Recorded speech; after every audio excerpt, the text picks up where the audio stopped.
بسم اللہ الرحمن الرحیم۔ السلام علیکم۔ مورخین اور محدثین کا بیان ہے کہ ملکان جو کہ ایک بہت بڑے بادشاہ تھے، ان کی حضرت خضر علیہ السلام کے علاوہ اور کوئی اولاد نہیں تھی۔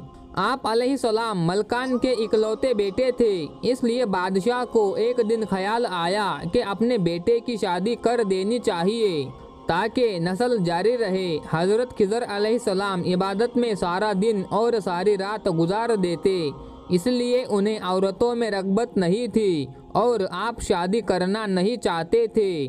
مگر آپ علیہ السلام کے والد نے آپ علیہ السلام کو مجبور کر کے آپ علیہ السلام کی شادی ایک نہایت حسین و جمیل باکرہ لڑکی سے کر دی۔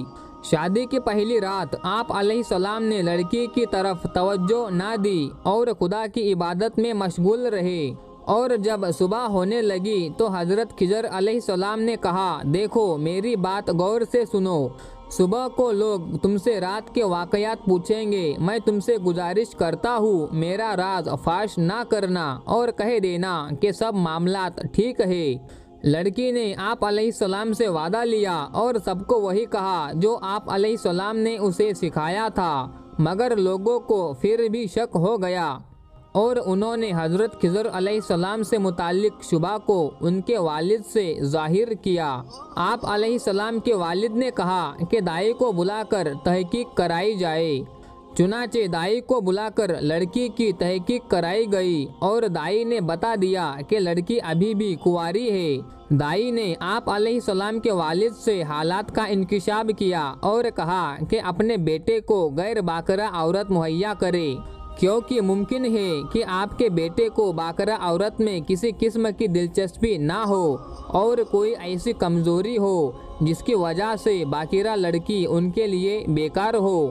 چنانچہ حضرت خضر علیہ السلام کے والد نے آپ علیہ السلام کی شادی غیر باکرہ عورت سے طے کر دی اور اس عورت کو ہدایت کی کہ رات کے ٹھیک ٹھیک حالات سے باخبر کر دے۔ چنانچہ جب خلوت ہوئی تب بھی آپ علیہ السلام پہلی لڑکی کی طرح اس عورت کی طرف متوجہ نہ ہوئے اور ساری رات خدا کی عبادت میں مصروف رہے۔ عورت کو اس بات پر بہت غصہ آیا اور صبح جب اس سے رات کے بارے میں پوچھا گیا تو اس نے راز فاش کر دیا اور کہا کہ یہ نوجوان مرد نہیں ہے۔ حضرت خضر علیہ السلام کے والد کو جب یہ خبر معلوم ہوئی تو انہیں غصہ آ گیا اور انہوں نے حضرت خضر علیہ السلام کو سزا دینے کا فیصلہ کر لیا۔ حضرت خضر علیہ السلام کو ایک کمرے میں بند کر دیا گیا اور کمرے کے دروازے کو چونا، گارا اور اینٹ پتھر سے چنوا دیا، یہاں تک کہ 2 دن اسی حال میں رکھا۔ 2 دن کے بعد والد کی محبت اپنے بیٹے کے لیے جاگ اٹھی اور کمرے کو کھولنے کا حکم دیا، مگر جب کمرہ کھولا گیا تب آپ علیہ السلام کمرے میں موجود ہی نہ تھے، اور یہ بات لوگوں کے لیے بڑی حیرانی کا باعث بنی۔ ایک روایت کے مطابق اللہ تعالیٰ نے آپ علیہ السلام کو ایسی قوت عطا کی تھی جس کی مدد سے آپ جس شکل میں چاہے ڈھل جائے۔ ملکان بادشاہ کو جب یہ حال معلوم ہوا کہ اپنے بیٹے کے وجود سے محروم ہو گیا تب انہوں نے چاروں طرف اپنے آدمی دوڑائے تاکہ آپ علیہ السلام کو تلاش کر سکے، مگر پوری کوشش کے باوجود آپ علیہ السلام کو تلاش نہ کر سکے۔ حضرت خضر علیہ السلام اللہ کی قدرت کی بدولت وہاں سے نکل کر حضرت ذوالقرنین علیہ السلام کے پاس پہنچے اور ان کے ہمراہ بحر ظلمات میں جا کر آب حیات نوش کیا اور ہمیشہ کے لیے ابدی زندگی کے مالک بن گئے۔ خدا نے آپ علیہ السلام کو دریاؤں پر موکل کر دیا، چنانچہ آپ علیہ السلام دریا میں ہی قیام پذیر ہو گئے۔ ایک دن آپ علیہ السلام ایک جزیرے میں نماز پڑھ رہے تھے کہ اتنے میں آپ علیہ السلام کے وطن کے 2 تاجر کشتی کے حادثے کے بعد اس جزیرے میں جا پہنچے جہاں آپ علیہ السلام نماز پڑھ رہے تھے۔ جب آپ علیہ السلام نماز سے فارغ ہوئے تو ان لوگوں نے اپنے حالات بتائے۔ جب انہوں نے غور سے دیکھا تو آپ علیہ السلام کو پہچان لیا۔ تعارفات کے بعد ان لوگوں نے اپنی مشکل بیان کی تو حضرت خضر علیہ السلام نے فرمایا کہ ایک شرط پر میں تمہاری مدد کر سکتا ہوں، وہ یہ کہ اپنے وطن جا کر تم میرا ذکر کسی کے سامنے نہ کرو گے۔ ان لوگوں نے وعدہ کیا کہ آپ علیہ السلام کا ذکر کسی کے سامنے نہیں کریں گے۔ حضرت خضر علیہ السلام نے ابر کے ایک فرشتے کو حکم دیا کہ انہیں ان کے ملک پہنچا دے۔ فرشتہ ان کو لے اڑا اور وہ اپنے ملک جا پہنچے۔ اپنے گھر پہنچنے کے بعد ایک آدمی تو وعدے پر قائم رہا، مگر دوسرے نے یہ راز فاش ہی نہ کیا، بلکہ آپ علیہ السلام کے والد ملکان کے پاس جا پہنچا اور ان کو آپ علیہ السلام سے ملاقات کا سارا واقعہ بھی بیان کر دیا۔ اس نے یہ بھی کہا کہ میرے ساتھ ایک اور تاجر بھی تھا۔ بادشاہ ملکان نے اسے اپنے پاس حاضر ہونے کا حکم دیا۔ جب بادشاہ نے اس سے پوچھا تو وہ وعدے کی پابندی کرتے ہوئے بولا، یہ شخص جھوٹ بول رہا ہے، میں تو اس کو جانتا بھی نہیں۔ دوسرے آدمی نے کہا، اے بادشاہ سلامت، اس آدمی کو قید کر لیجئے اور میرے ساتھ اپنے ساتھی اس جزیرے میں بھیج دیجئے، ساری حقیقت سامنے آ جائے گی۔ چنانچہ بادشاہ نے اس تاجر کے ساتھ اپنے آدمی جزیرے کی طرف بھیج دیے، مگر جب وہاں پہنچے تو ادھر کسی کو بھی نہیں پایا اور واپس آ کر بادشاہ کو سارا قصہ بیان کر دیا۔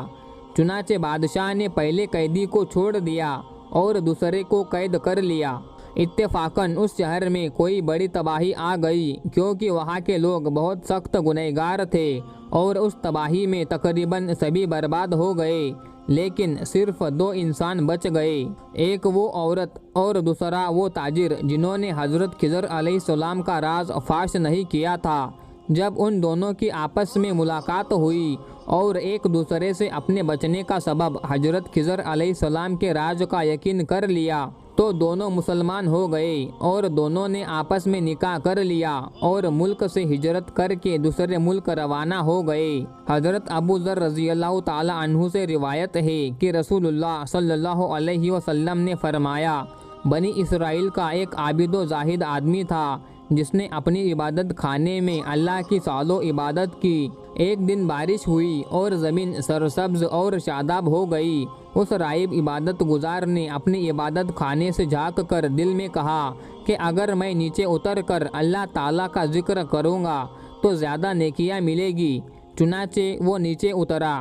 ایک دن وہ زمین پر بیٹھا تھا کہ ایک عورت اس سے ملنے آئی۔ وہ اس سے برابر باتیں کرتا رہا، وہ بھی اس سے باتیں کرتی رہی۔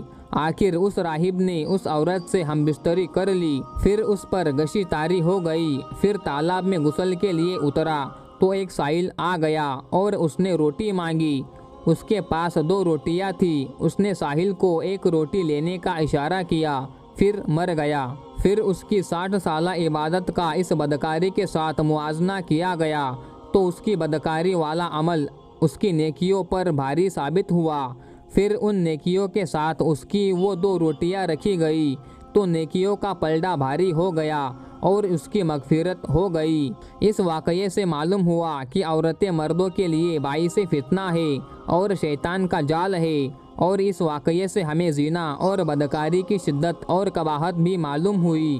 اللہ تعالی ہم سب کو ایسے گناہوں سے بچنے کی توفیق عطا فرمائے، آمین یا رب العالمین۔ دوستو، ویڈیو پسند آئی ہو تو لائک کریں، شیئر کریں اور مزید ایسی ہی ویڈیو دیکھنے کے لیے چینل کو سبسکرائب کرنا نہ بھولیں۔ شکریہ۔ السلام علیکم۔ اللہ حافظ۔